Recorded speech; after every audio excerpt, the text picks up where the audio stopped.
Hello, everybody. It's Austin Ward for Lettermen Row. It's Lettermen Live, brought to you by Byers Auto. It's a game week Lettermen Live, so we're kicking it up a notch. The season is finally here. We're back. We've got the new logo on the wall. Zach's got the new logo on. Tim's got the new logo on.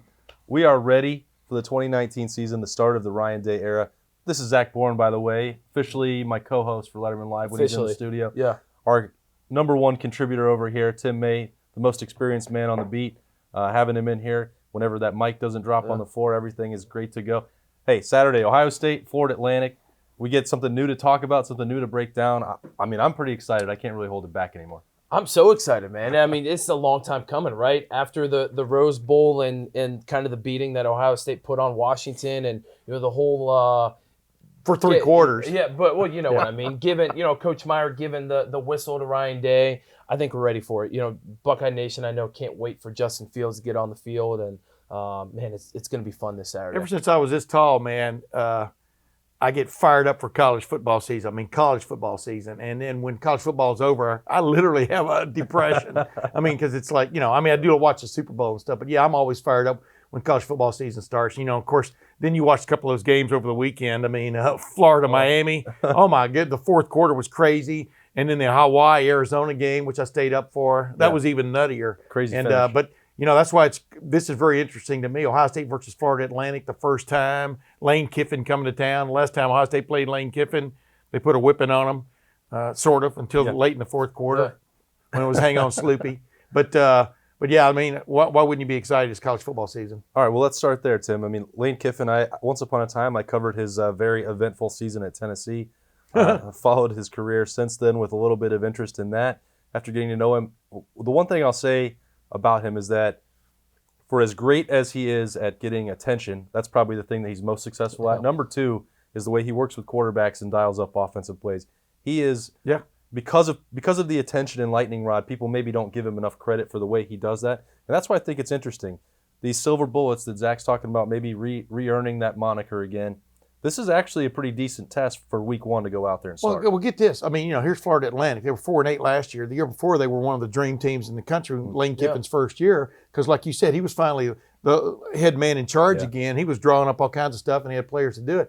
This is one of the transfer destinations for guys from around the country, because you look at their starting backfield could be Chris Robeson, former quarterback, former signee with Oklahoma, who transferred pretty immediately. The backup quarterback is a kid from, where's he from? Indiana, the Tronte kid. Mm-hmm. And then they have another backup. The guy after that's transferred from Kent State to a junior college, I think, to there. But then their running back, B.J. Emmons, he was one of the top running back recruits in the country like 3-4 years ago, went to Alabama, transferred to Florida Atlantic. Yep. And so they've got some sort of talent there, but they're replacing, 4 or 5 guys on their offensive line, which wasn't very good last year. And so you don't know what to expect, but here's what you do know. With a big-time running back like that and the idea that you got to get some things established, they're going to try to see if Ohio State has plugged its leaks in its running defense. Because let's face it, that was where the big leaks were last year, the big, oh, my goodness. And, Zach, when you get ready, so I'm talking about Kiffin dialing up plays. This is another Super Bowl for the opponent. They've got nothing to lose if they're Florida Atlantic to go into the horseshoe to try and pull an upset. So Lane Kiffin, gadgets. You don't have maybe a lot of tape or a lot of certainty about the personnel. How will a player approach Saturday with this open? This is what you're going to see, right? Lane Kiffin FAU coming up to Columbus. You're going to see trick plays. You're going to see a lot of quick hitting plays. The offensive line is young. As Tim said, they're replacing a lot of guys. By far their weakest position on their team. So guess what? They're not going to try and line up and run the football and go toe-to-toe, right? That we may see the following week with Cincinnati. Right. This is a team that's going to run a lot of 4 and 5 wide type sets, a lot of quick screens, a lot of wide receiver jailbreaks, trick plays, right? You're going to see a bunch of that stuff trying to get Ohio State to run sideline and sideline, try and match up for them somewhat from an athletic standpoint.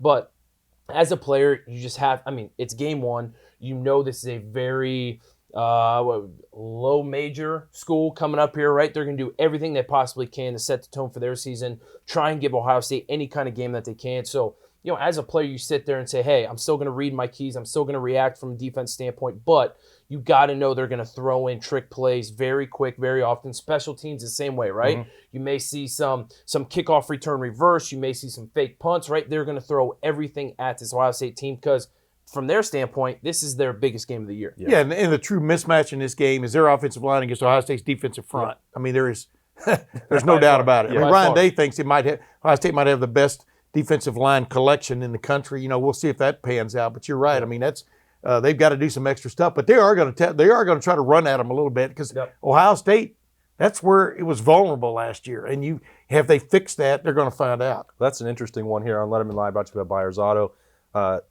That deep defense line could be tested. Not quite sure yet if Jonathan Cooper with that ankle, which has still not been confirmed by Ohio State. High ankle sprain. Don't confuse the two. Yeah, high ankle sprain. Yeah. A little procedure that Tim and I have heard about for him last week. Not sure the extent of that injury till Ohio State, if Ohio State chooses to talk about it. But that might keep him out on Saturday, and then you might see some different faces out there. Tyreek Smith maybe.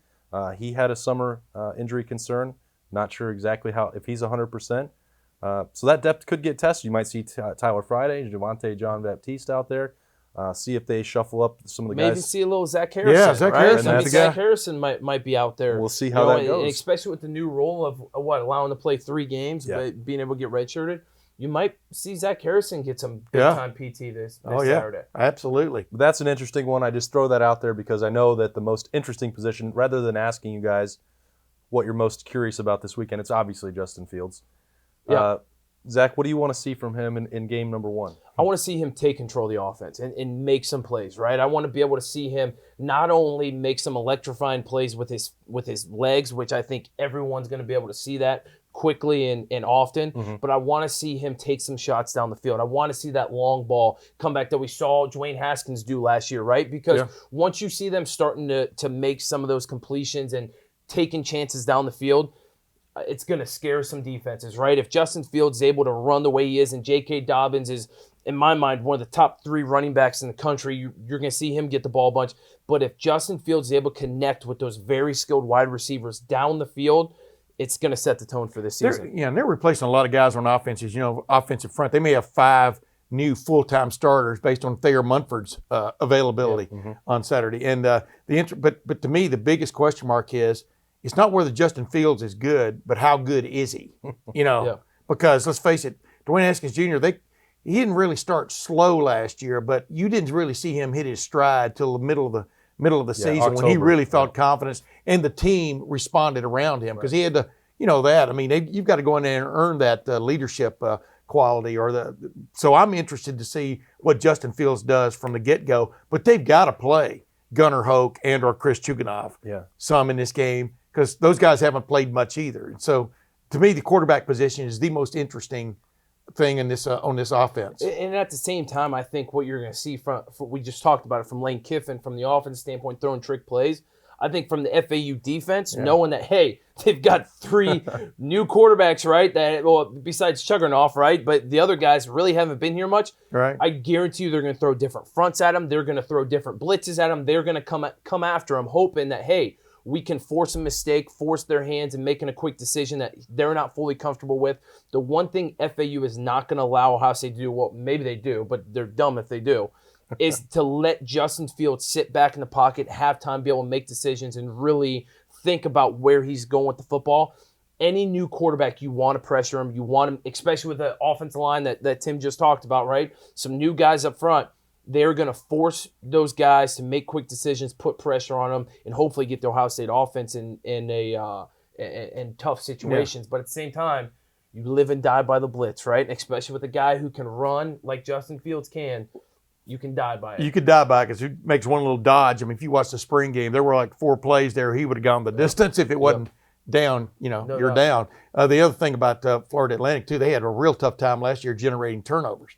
I mean, they went from like one of the best turnover teams in the country the year before to minus, I think, what's the good, is it plus or minus? Which is the minus? I don't know. They were like -7, And, but they're really hell-bent, the way I understand it, in trying to get that going, just like Ohio State's defense is. That's one of their check marks they want to hit. But you're exactly right. They're going to try to test Justin Fields' mind as much as anything else. It's pretty interesting, Tim, when you talk about that Ohio State needs to get Gunnar Hoke and Chris Chugunov potentially some reps in this game. Sometimes it's almost like forget that Justin Fields needs them too. Well, yeah. And that's going to be a fine line, I think, for Ohio State, where even if you get up comfortably, which, sometimes these tune-up games you can be up in the second quarter and it's over and pull it. Well, Ryan Day may still want Justin Fields out there, but that's okay. The flip side is you can't let him get hurt either. Right. So what are you going to do? You want this guy to be comfortable because you have 2 Big Ten road games later this month. Also, you have a Cincinnati defense the next week that's going to be a lot more capable on that side of the football. So I think that's a really interesting dynamic because it's the most important position on the field, and you could go a number of different ways and have a bunch of different thoughts in your head for how it should be managed. The number one thing on Ryan Day's mind, seriously, I'm not trying to say coach speak, is win the game the surest way. Okay, your opener. Yeah. It sets a tone going down the road. And he's going to call on Justin Fields, I think, to do whatever it takes to win that game on Saturday, to put that game away. Let's put it, maybe that's a better way of putting it. But, I never take anything for granted in college football. All you got to do is watch games. But then past that, you don't, yeah. But, I'm to Zach this, this idea that, well, you're not going to run Justin a lot, or you're not going to do that, like he's like some kind of like China doll that you can protect on the football field. Yeah. That's impossible. It is and impossible. It's mainly you got to let him go out there. And the main thing I'd be interested in if I was the coach is the next 3 games, like I talked about a while ago, is letting Justin Fields find his game with this offense, with the guys around him, with the receivers he trusts. I mean, he's clearly worked up, from what we're hearing, some pretty good chemistry with Chris Olave, with Benjamin Victor, with KJ Hill, and some of these other guys in the passing game. And in the running game, they got to run the zone read option some, because with him, the threat he is as a runner, and then with J.K. Dobbins, what that adds to the threat for J.K. Dobbins with this threat at quarterback, you got to, they're going to have that in the offense a lot more than last year when you hardly ever saw it. Well, I think when Ryan Day talks about protecting Justin Fields, I think he's talking more of how many times do we see J.T. Barrett, right? The frequency of runs and the style of runs, right? How many times do we see J.T. Barrett run inside tackle to tackle, right? All the time. Quarterback power all the time, right? I think the times that you're going to see Justin Fields carry the football is going to be around the edge, right? It's going to be a read option where Justin Fields is beating the defensive end, right? He sits there, beats him around the edge. I don't think really in a game like FAU or really until they need it, they're going to have Justin Fields run inside the tackles, right? I think they're going to be very smart about the way he runs. I think they're going to be very smart with sitting down with him saying, hey, we know you're excited to get out there and play. Be careful, get down, run out of bounds, right? You don't need to fight for that extra yardage just yet. And I contend that he is most dangerous scrambling from a passing situation. Oh, yeah, sure. Scrambling to throw. Yeah. I mean, a guy that runs a sub 4.4040. Sounds like you. Exactly. Well, the first 10 yards. Imagine that. That's what they've got now. They've got sort of Braxton Miller speed now, and I think a better passer than Braxton was. That's just being honest. Yep. If like I said, if he comes along, this could be an interesting offense. But you got to keep in mind, and Urban Meyer even brought this up on his Fox pregame show, and he's right. There's a big drop-off from Justin Fields to the next guy, Absolutely. whoever that next guy is. But you've got to bring those guys along because the backup quarterback almost always plays a key role at some point in the season. All right, prediction time on Lettermen Live, brought to you by Byers Auto. I believe the number sitting right as we sit here now on a Monday, 27.5. What kind of score prediction you looking at here, Zach? Cover? Hey, Tim is the betting guru, Okay. right? No, He's I'm the not. betting You wanted to guru. start with Tim, hey. buddy. But hey, don't worry. I will start off. I'll start off the year, man. Are we keeping like a tally? Or We'll keep a Well, we tally. keep a tally on pick, but keep tally on this? I don't think I've ever even gambled on a college football game or any other game. From a tally standpoint, I'll start off with a win to start the year, and I'm going to say the Bucs are going to cover. I think it's going to be more of a high 40s, low 50s to a 10 type of game. All right. I think there are going to be a couple of players get off in this game. I think J.K. Dobbins, talking about champing at the bit. Demario McCall, Beanie Wells' his favorite guy, maybe the backup running back. He is bound and determined to make something happen. Sometimes that hurts you. And then these receivers I can see Ohio State getting something going. So in a nutshell, I could see a score like 48-14 or something like that. But really, and we're going to talk about this on my podcast, is the big question mark is this defense. Has it figured stuff out? Because Lane Kiffin is going to try to test them. And I think 48-14 is a pretty good pick. Yep. So there's another cover. I'm going with the cover for Ohio State as well. I think they'll get into the 50s. I'm thinking something like 56-17 this week. And it'll be just enough where you'll see improvement, I think, from Ohio State's defense. But I'm giving Florida Atlantic some credit.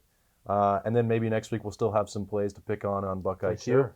I think everybody could probably live with that at the Horseshoe for Ohio State fans. We'll see. Yeah. Got to play the games first. Oh yeah, I think anything in the high 40s or above from a point standpoint for Ohio State, people are gonna be happy with. And I think anything under 20 points, Ohio State fans would be happy with. Right, first game of the season, spread offense, Lane Kiffin coming in here. I think if defense you keep them under 20, offense you score 45 or more, I think everyone's happy. Don't you agree, though, Zach? This is a talented Ohio State team. I mean, when you look at them across the board. Oh yeah. And in number one, obviously they got talent on the offense. They can go a lot of different ways offensively and defensively. Talk about what that means to want to make a point that last year, because y'all went through that in 2013 where y'all couldn't stop anybody throwing the ball. I mean, you definitely do, right? I mean, you definitely want to go out there and say, hey, what happened last year was last year. But at the same time, this is the first game that you've got 4 new coaches on the defensive side of the football, right? So still, how are they going to – listen, this isn't, NFL. You don't have preseason games. You don't even have scrimmages like high school football, right? This is the first time coaches are going to have their headsets on, really communicating with one another, going through adjustments throughout the game. I think as a defense, you just want to go out there and play sound. You don't want to give up the big play, right? Granted, that maybe a drive will happen, maybe a trick play will happen, but you want to be sound. You want to be on the same page. You want guys flying around the football. You just want to show the difference from last year to this year. I think last year guys looked reserved. Guys weren't running around with football. The effort wasn't there. I think guys were thinking too much. Yeah. I think as a player and even as a coach for Ohio State, going in from a defensive standpoint, you want guys running around. You want guys to look free. You want guys making plays no matter what, right? So I think that's the big push. And, hey, this is a great game for everyone to get on the same page and work together. When they flipped you in 2012, all of a sudden you were a linebacker, middle line. What was the biggest thing that changed defensively for you guys? What did y'all figure out? I mean, obviously, the thing that bugs you is what you brought up. Last year, they were not gap sound. Yeah. It's crazy to think an Ohio State defense would not be gap sound. Right. But what did y'all figure out in the middle of that season?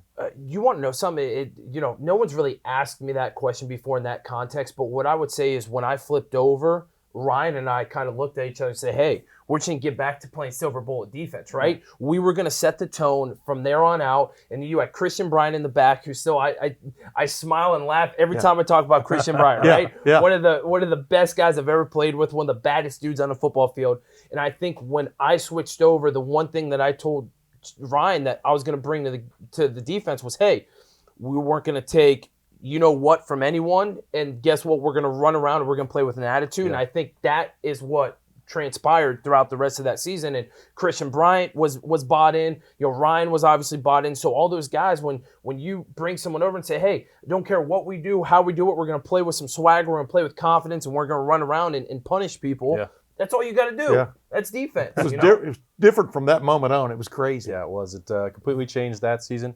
A new one is about to start for Ohio State. We're going to let Zach and Tim get out of here. Time to bring in Birm for our recruiting update on Lettermen Live, brought to you by Byers Auto. All right, we roll along here on Lettermen Live, brought to you by Byers Auto. It's recruiting time.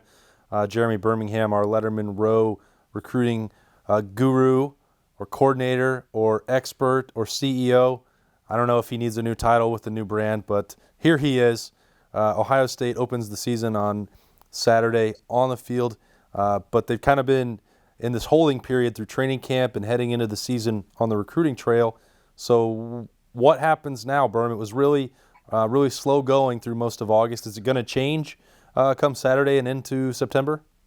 It's really funny because when we were going into the last week of July, it looked like Ohio State was going to be at 24 commitments heading into the end of July, the start of training camp. And then, from there, it's 1 or 2 or maybe 3 guys total left on the board for the Buckeyes in the class of 2020 because they wouldn't need a running back. They could then be very choosy about adding another defensive back or defensive lineman, and that was that. But now, because of what happened with Bijan Robinson and Jalen Knight and committing elsewhere, they've sort of taken a step back, and the idea is to head into the football season with a lot of these guys entering their senior years, trying to reevaluate tape, rewatching guys like Michael Drennan at Dublin Kaufman, rewatching guys like E.J. Smith down at Dallas Jesuit at the running back position, and really trying to reestablish some bonds that were broken when they thought that they had that position wrapped up. And then it's just about finding the best fit to complement Legend Cavazos and Clark Phillips and the secondary. But I don't think much of that's going to happen in September, because if you look at the Ohio State home schedule, September isn't exactly a murderer's row. I don't think it's the time that you want to bring kids in for visits. It's not games that are going to really whet the appetite for Buckeye football. So I think a lot of that stuff may even wait until October, and that's when you'll start to see things kick back up. So you've talked a lot, Birm, about the running back situation. I don't think we need to rehash it anymore, but we haven't had a quarterback conversation in a while. What is the latest? Do you still advocate or think that Ohio State may sign a second? Are there options out there? What is happening with the quarterback spot? Yeah, I've been pretty adamant in the fact that I believe personally that they need to sign a second quarterback in the 2020 class.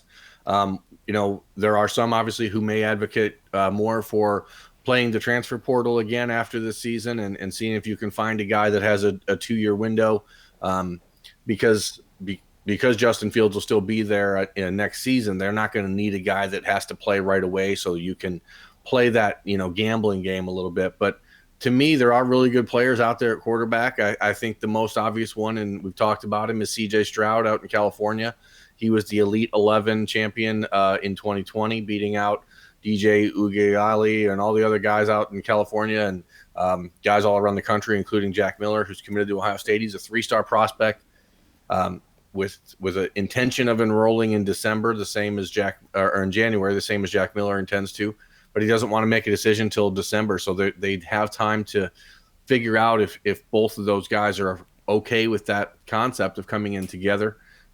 Jack has continued to say that he's fine with a second quarterback being in the class, but it's easy to say that. It's a little bit different when it actually happens, and you have to look that possibility really in the face.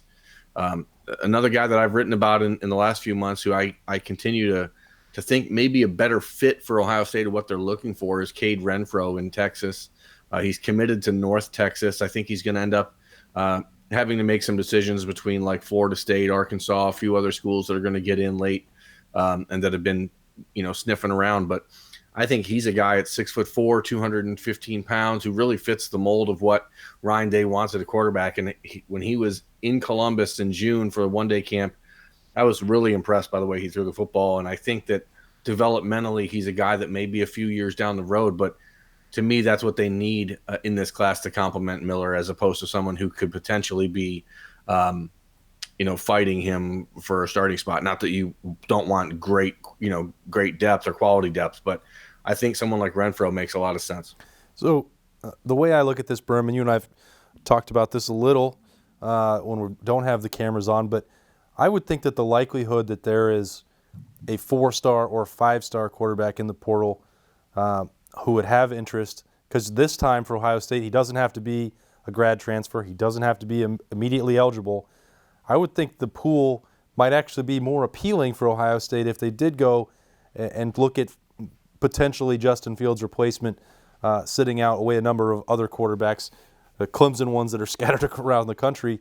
Sell me on why that. Am I wrong here? Why would it be better for them to sign? I don't think you're wrong at all. And I think that's probably the holdup for the Buckeyes, and that's why they haven't gone in and offered a guy like C.J. Stroud yet, who they like a lot. And there's a lot of momentum in their favor. If they were to offer him, I think he would accept the opportunity. But they obviously are in a position where they're looking and saying, hey, what is the best way here? What makes the most sense? And I don't know if that's waiting until February and see what comes around. If a guy like Cade Renfro in Texas decides to not sign in December, and then you look at the transfer market in January, if he's still available, then you can go back and get him in February potentially. So they certainly have a lot of nuance to this, and I think that's part of the reason why they've been so slow in making a decision, because number one, you don't want to risk upsetting Jack Miller to a point if it seems like you're being too aggressive in chasing another quarterback. But you want to make sure that everyone's on board with the decision, from the coaches to the families of the players, the commits, their families, and all that. So I think that in this world right now, you're looking at teams. Look at Georgia, look at Clemson, look at Alabama, look at Ohio State. It's no longer 4 or 5 5-star quarterbacks on the roster. You got 1 or 2, and that's it. So, I mean, we're moving towards an NFL style roster at quarterback when it comes to college football, because these kids are realizing that there's 130 schools out there, and if sitting on the bench isn't doing you any good. So, and I think that it's certainly a realistic way to go. All right, running back, quarterback situation. After that, what's next on Ohio State's wish list or to-do list?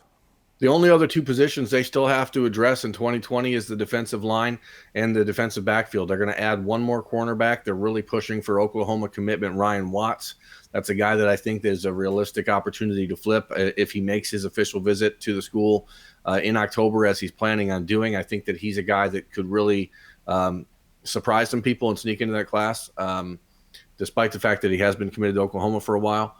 Beyond that, we've all heard the names of Keely Ringo and Elias Ricks, but those are just not realistic options unless something dramatic happens, which I don't foresee happening at LSU.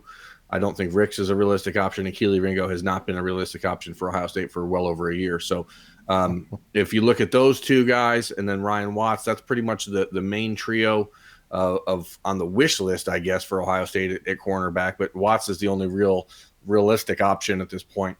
And then the defensive line is really interesting. Larry Johnson obviously has two commitments in Darion Henry and Ty Hamilton, but they need two more guys, and I don't think anybody has any idea where they're going to come from. There's players out there like Desmond Evans in North Carolina who are ideally the right fit and right player type for what Larry Johnson and the Buckeyes want, but he's not coming to Ohio State. He's going to end up narrowing his list in the near future, and the Buckeyes won't be on it. And then they're looking at those combo guys like we've talked about in the past. They want those 6'5", 270-pound end tackle type combination players like Jacoby Cohen and out of Charlotte. He's one of those types of guys, and then it's really going to be interesting and fascinating to watch what they do over the next few months, because Larry Johnson is always methodical and always very I don't want to say slow to action when it comes to recruiting, but he is building relationships behind closed doors that people have no idea about right now. And then those guys will end up visiting in November or December, like Jaden McKenzie did a year ago. And then all of a sudden they're there. So it's interesting to watch the way Larry Johnson does it, but the names are just not out there. And we won't really even know that until we start to see people crop up on the sideline at Ohio Stadium. All right, Birm, everybody else on the show has already given their prediction for Saturday against Florida Atlantic for Ohio State. The spread is 27.5. What do you have for us? I think Ohio State will win the football game. Let me just start with that. I don't think that they're going to cover. I think that, like a 45-21 type of game would be in the wheelhouse of what I would expect to see. I think the biggest thing is Justin Fields and how he comes out throwing the ball early. If the Buckeyes feel confident and comfortable letting him stretch the field a little bit with the arm, they should be able to out-physical the Owls pretty easily up front. And on the defensive side of the ball, I think that you're going to see the Buckeyes be much more aggressive and simple, as we've talked about over and over, but that could lead to a few mistakes, I think, early where just Florida Atlantic is better athletes than people are going to expect them to have when they walk in that door. So 45-21 Ohio State is where I'm going. All right, Birm's on the record. That's the recruiting update as well. Appreciate that on Lettermen Live, brought to you by Byers Auto. Appreciate Tim May and Zach Boren, as always, hanging out with us. Finally looking forward to that first game and getting out there. Birm and I will always have that covered from all angles. Spencer Holbrook will be with us as the season gets started. Tim May, and then all that Buckeye Q, Lettermen Live, all those shows, Birminology, coming back for year 2 with you guys. We're really excited about it. So appreciate everybody hanging out and talking with us today. A little Ohio State football. Saturday at the Shoe at noon. We'll be there. Come hang out with us, and we'll talk about it all next week right here on the show. Lettermen Live, brought to you by Byers Auto. See you then.